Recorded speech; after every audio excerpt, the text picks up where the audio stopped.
12 innocent humans were executed in silence, their names erased, their lives discarded like they meant nothing. The Veltron Empire thought no one would notice, that fear would keep humanity quiet. But what they didn't know was this. Every one of those lives was a spark, and together they lit a fire that would tear through the stars. This isn't just a story of war.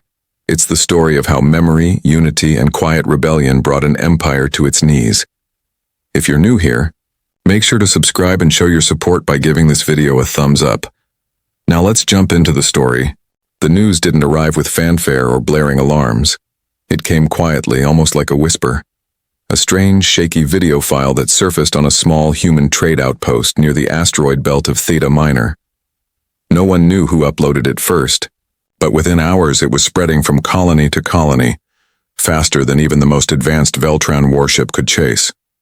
12 human civilians, 6 women, and 6 men were shown lined up on a platform at dawn. Their hands were tied, their faces pale with fear. Behind them, tall and silent Veltron guards stood like statues. Then the signal cut out. No trial, no names, no explanation. Just the image of the nooses swaying against a pale yellow sky. At first, people thought it was fake, some kind of sick prank. But confirmation came quickly, and officially. The Veltron Accord released a short, cold statement. Enemy agitators neutralized, no further comment. No details were given, no evidence. Not even a list of names. The message was clear. This was a warning. Nira Valen had never thought of herself as a hero. She was a tech courier, born in a dust-choked mining dome on Mars, and had made a living zipping from moon to moon delivering encrypted data cubes. But when her friend Malin showed her the video at a back-alley tavern on Polari Station, something inside her cracked. One of the women in the video, third from the left, was Delia Varn, a bartender who had served drinks to soldiers and engineers alike. Delia had been kind, full of dry jokes and long stories about Earth sunsets. Nira couldn't stop shaking after the video ended. She left her drink untouched. The Veltron Accord had ruled human territories for nearly 2 decades. At first, their rule had seemed civil, even beneficial. They brought advanced tech, unified trade, and shut down the old planetary wars. But over time, the control tightened. Travel was restricted, communication was monitored, dissent was quietly erased. And now, executions, carried out without reason, buried under the language of peacekeeping. Oren Bex had once been a respected diplomat. He had spent years in negotiation rooms under artificial lights, trying to secure better terms for Earth's remaining free zones. But all that ended when his niece Milla was taken. She had worked as a teacher on Veltron-occupied Atros 4. One morning she didn't show up to her classroom. The next week, Oren saw her in the video, 6th in line, eyes full of terror. That night Oren returned to the underground networks he had once helped shut down. He sent out a simple message to a long-forgotten list of contacts. We can't let this stand. Across the colonies, sparks began to ignite. The Accord thought of humanity as fractured, poorly organized, always one step away from chaos. What they failed to see was the thread that connected people like Nira, Oren, and others. Grief, anger, and memory. The 12 who had been executed weren't leaders.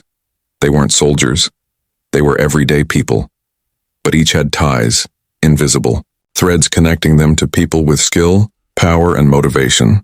Jovan Rice had once worked deep inside the Veltron cyber labs. He was a systems engineer with a quiet mind and a love for solving puzzles. When his mother, Tessa, one of the 12, was taken from their home on Emberon 5, Jovan broke. He disappeared from his job, left behind a trail of scrambled server logs, and reappeared months later in the digital underworld, working under a false name.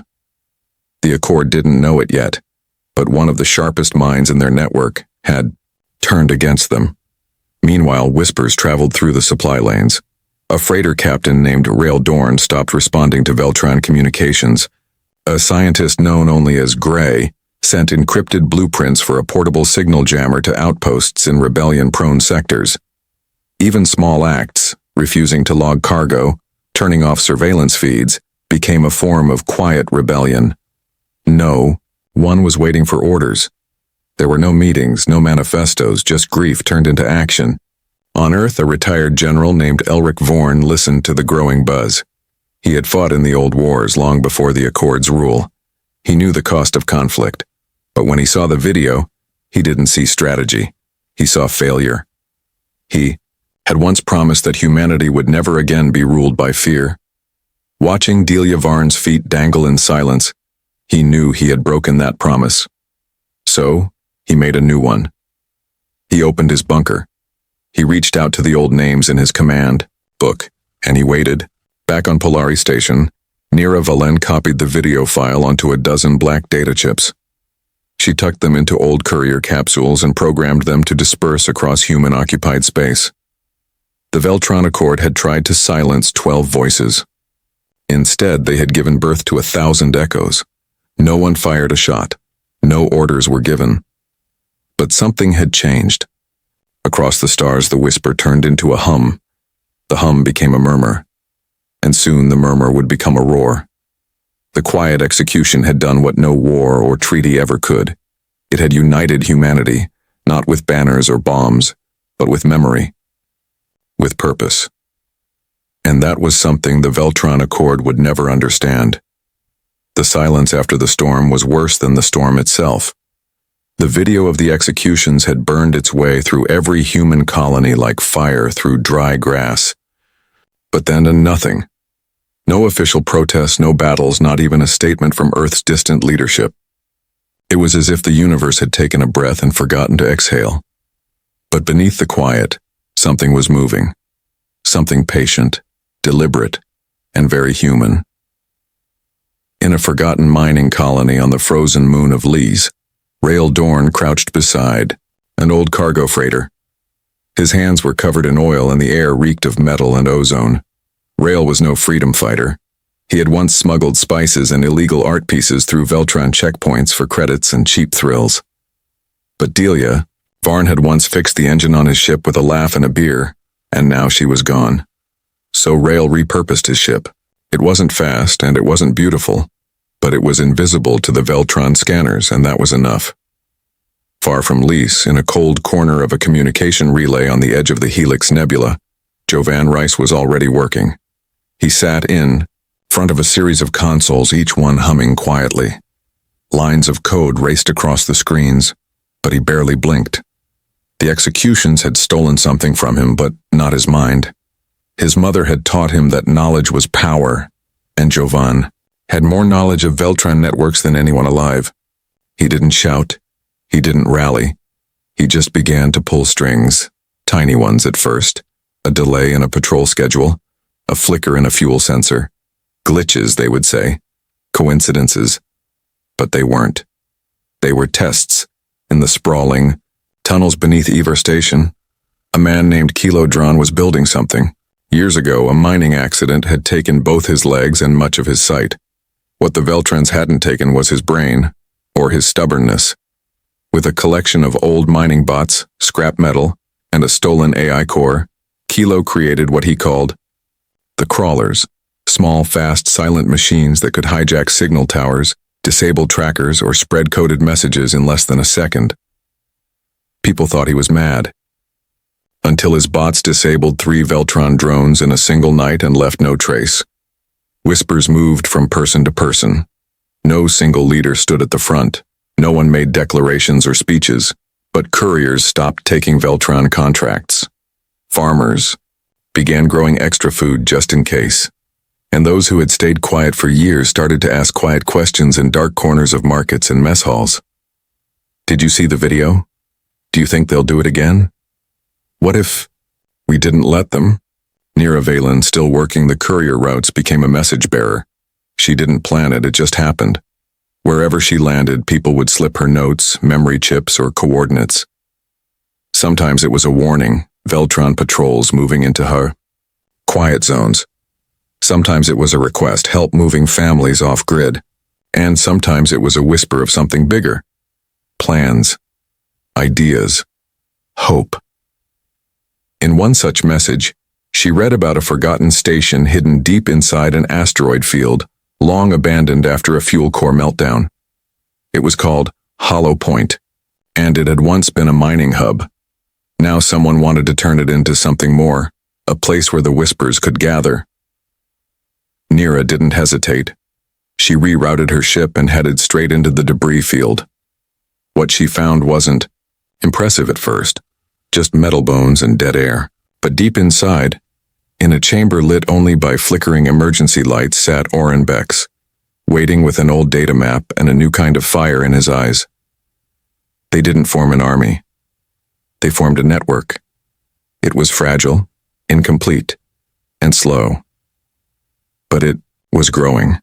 Every whisper was a thread, and the threads began to twist into a web. The Veltron Accord remained unaware for now. They still saw humans as scattered and disorganized. But the first cracks were already forming. On a border outpost called Tresol 8, Veltron officials arrived for a routine inspection. They found the systems down, the logs erased, and the local human workers gone. No sign of violence, no signs of escape. Just a single message, glowing on every screen in the facility. We remember. The Accord dismissed it as a rogue act, perhaps sabotage by old rebels. They increased patrols and doubled surveillance. But for every camera installed, a signal was jammed. For every patrol sent out, a supply transport disappeared off the grid. No blood, no explosions, just absence of control, absence of fear. Back on Hollow Point, Oren stared at a wall covered in names and stories. The 12 executed had become something more than victims. They had become symbols. Jovan sent in data feeds each day, quiet triumphs in code, a Veltron storage unit, corrupted, a government document rewritten to show fake troop locations, a trade deal delayed by weeks. And then, the moment came. Without any warning, one of Kilo's bots slipped into a Veltron embassy on a neutral moon and hijacked its main broadcast system. For 27 seconds across every Veltron-held screen, the faces of the 12 filled the air. Their names, their voices, laughter, memories. And at the bottom of the screen, a final line. This is only the beginning. There was no violence. No flag raised. But the message was clear. The humans were no longer waiting. The Whispers had turned into something else. Intent. And though no Veltron leader could say it out loud, they all felt the same cold truth curling around their thoughts. The storm was coming. And this time, it would not be quiet. The Veltron Accord had ruled with confidence for generations. They believed in structure, in dominance, in control. They saw humanity as noisy but weak, a race of unpredictable behavior and scattered leadership. The executions were supposed to remind the colonies who held the power, but instead, they had stirred something the Accord didn't expect, quiet rebellion, and now they were starting to feel it. In the command chamber of the Veltron capital ship Sundiver, High Enforcer Zareth Lin reviewed a report with narrowed eyes. 8 cargo ships had vanished in the last cycle. Their tracking beacons went dark, near human trade routes. There was no distress call, no wreckage, only silence. He slammed his fist against the data screen and barked orders. Double patrols, increase inspections, no ship moves without clearance. His officers scrambled to obey. But fear had begun to creep in, even in this room of cold, professional warriors. The truth was hard to swallow. They were losing grip. Systems were failing in small but troubling ways. Security checkpoints locked for no reason. Navigation beacons glitched mid-journey. Automated factories suddenly stopped producing and would not restart. What the Veltron Accord couldn't see, what they refused to believe, was that these weren't errors. They were actions. Human hands were behind every one of them. On a tiny moon in the outer reaches of Sector Yellor, Rael Dorn's freighter Kindred Ash hovered quietly in the dark.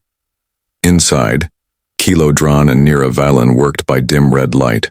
They were finishing the upload of something called the Ember Loop, a rotating signal that would corrupt a Veltron communication hub every time it attempted to reboot. With just one signal, they would disable the regional relay network for at least 3 cycles. No Veltran patrols could coordinate. No commands could be confirmed. And just like that, one corner of space would go dark to the Accord. Back on Earth's surface, hidden beneath the ruins of a forgotten military bunker, Jovan Rice sat cross-legged in front of 6 monitors. He had infiltrated a major Veltran finance node using a code built from the patterns of old Earth music, jazz of all things. Every time the system tried to correct itself, it fell into a loop. With a few quiet lines of programming, Jovan redirected Veltran military funding from weapons development to environmental research grants. The money simply vanished. No alarms sounded, no one was harmed. But supply chains slowed and ship production halted. As these small victories stacked up, a strange thing happened. The Veltran Accord grew more suspicious, but not of humanity. They suspected each other. Ministers accused defense officers of corruption. Fleet admirals blamed logistics teams for mismanaging resources. Accusations flew across official channels. A single false report leaked by Jovan made one sector commander believe he was being sabotaged by a rival. Internal trust, once unshakable, began to crack. At the same time, something else was stirring outside the Accord's walls. The Chasari, a reptilian merchant race long allied with the Veltrons, quietly pulled back from their trade agreement. The Drillari engineers refused to repair Veltron ships at their deep space facilities. Even the mercenary warriors of the Jirun Collective declined a contract to patrol Veltron borders. None of them gave reasons. But everyone in the outer colonies knew the truth. The humans were becoming something dangerous. Not because of strength, but because of strategy. General Elric Vorn, now a key advisor in Hollow Point's hidden council, laid his hand on a star map that blinked with red and blue lights. "They still think we're disorganized," he said. "So we let them keep thinking that." Around the table sat former smugglers, ex-scientists, retired soldiers, and simple traders. None of them wore uniforms. None of them followed orders. But together, they were building something faster than the Accord could destroy. A week later, the Veltron colony on Daros 3 suffered a complete power failure. Its citizens woke up to darkness. For hours, nothing worked. No lights, no food systems, no external comms. Then, at exactly mid-cycle, the power returned. But every screen in every home displayed the same message. "You don't see us coming, but we're already here." The Veltron governor reported it as a minor technical fault, but deep down he knew it was something worse. On the command bridge of the Veltron defense fleet stationed near the human border, Admiral Sivek watched, with disbelief as another supply convoy disappeared without trace. No debris, no distress, just gone. His aide approached with trembling hands. "Sir, the central database lists the ship as delivered and signed for, with your credentials." Sivek stared at the screen. His own name had been used to approve a transfer he'd never seen. "They're inside our systems," he whispered. Back on Hollow Point, Nira stood on the observation deck watching the stars blink silently. "We haven't fired a single weapon," she said quietly to Kilo. He was adjusting a worn-out sensor. "Not yet," he replied. "But the Accord is bleeding from 1,000 cuts." She looked down at the tablet in her hand, a list of intercepted Veltron messages. The words compromised, offline, and unknown error repeated again and again. The humans weren't fighting like the Veltron expected. There were no grand invasions, no firestorms in orbit, just flickers, vanishings, systems breaking, rumors growing, and fear. An invisible wave spreading through every level of the Accord. Zareth Lin met with the ruling council days later. He laid out the reports, trembling with silent anger. "This is not a rebellion," he said. "This is war, and we're already behind." But no one responded. For the first time in Veltron history, no one had a plan. Because how do you fight an enemy you can't even see? The Empire hadn't fallen. Not yet, but it had stumbled, and now it was looking over its shoulder, wondering what would come next. In the deepest stretch of space, far from any official star map, a small fleet drifted in the silence. There were no bright flags or polished hulls. These were old ships, freighters, survey vessels, decommissioned patrol cruisers, all patched together and humming quietly. At the center of the fleet floated the signal fire, a repurposed science craft turned into a mobile command station. Inside, General Elric Vorn stood before a projection of the galaxy, his hands behind his back and his face calm. Around him, people moved quickly, engineers, tech experts, messengers, each one playing a part in something much larger than themselves. This was the final step, not a final battle, a final message. Back in the Veltron capital, Supreme Enforcer Zareth Lin had gathered the High Council in a locked chamber beneath the palace. Reports were worse every day. Another banking system had collapsed. Another fuel shipment had vanished. An entire colony had stopped answering calls. And now, a new message had appeared, one that no one could explain. The phrase, "We are listening," had shown up on public terminals, market screens, and even inside private communications. There had been no trace of who sent it. Just those 3 words, over and over. The council was tense and no one could agree on how to respond. Some wanted to send more ships. Some wanted to crack down harder on the colonies. Zareth knew none of it would work. They were trying to treat a ghost like a soldier. And this ghost was everywhere. Inside Signal Fire, Nira Valen stood beside a tall comms tower. Her fingers hovered over a single button. One press, and every Veltron broadcast, every newsfeed, every diplomatic channel would show the same thing. A simple recording. Not of war, not of weapons, but of faces. Faces of the 12 who had been executed. Their names, their stories, their families, their dreams. The recording didn't shout or accuse. It simply told the truth, calmly, clearly, and completely. Jovan Rice had woven together old footage, recovered memories, and public records into a message that no one could ignore. Nira didn't speak. She just pressed the button. Across the galaxy, the message began. In the Veltron Palace, the Emperor sat on his throne, unmoving. The message played silently across the great hall and no one dared interrupt it. The images were simple. Lives lived, not lost. A child's birthday. A grandmother laughing. A wedding ceremony under Earth's stars. It ended with a soft voice. You thought you were ending something, but you were only beginning something greater than fear. Then the screen went black. Zareth left the room without a word. He walked alone to the war room. There, on the central display, was something no one expected. A massive fleet had entered the outer sector. But it wasn't made of Veltron ships. It was human. And not just human. Ships from neutral species, long silent and neutral, now flew under a shared signal. Not a flag. A light pulse. 3 short flashes, 3 long, 3 short. The old Earth distress signal. A reminder of who had called for help first. Zareth stared at the screen.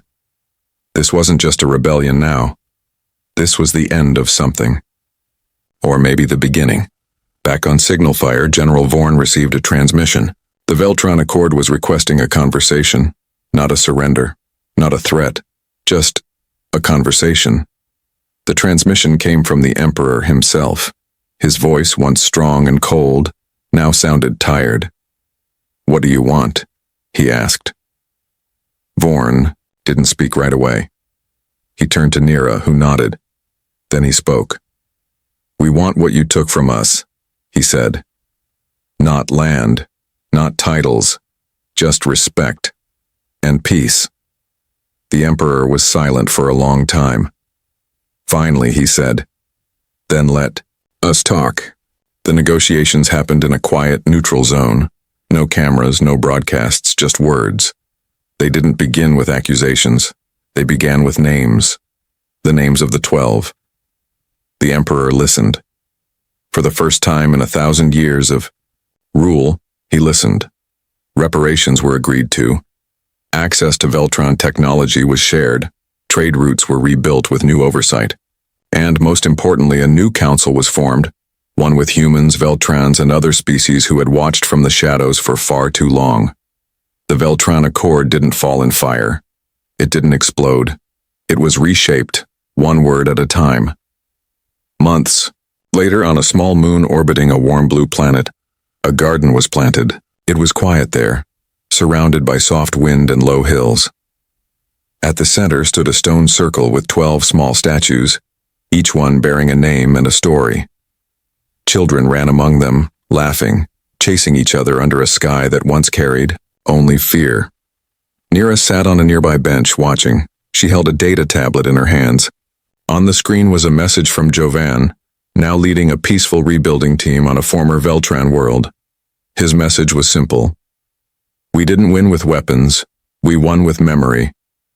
Rail Dorn passed by, carrying tools and parts, heading toward the new comm station. He smiled at Nira and nodded. Kilo Dran was nearby too, adjusting a wind turbine with the help of a young apprentice. Hollow Point was no longer just a base. It had become a symbol of what could grow in the quiet places of the galaxy. The echo that had started with 12 forgotten voices had reached across the stars. It had shaken an empire, awakened allies, and reminded the universe of something simple. Humanity may be small, but it remembers, it listens, and it never forgets. In the end, no one raised a banner. No one needed to. The silence had spoken louder than any battle cry, and across the galaxy, that silence remained. Not out of fear, but out of peace.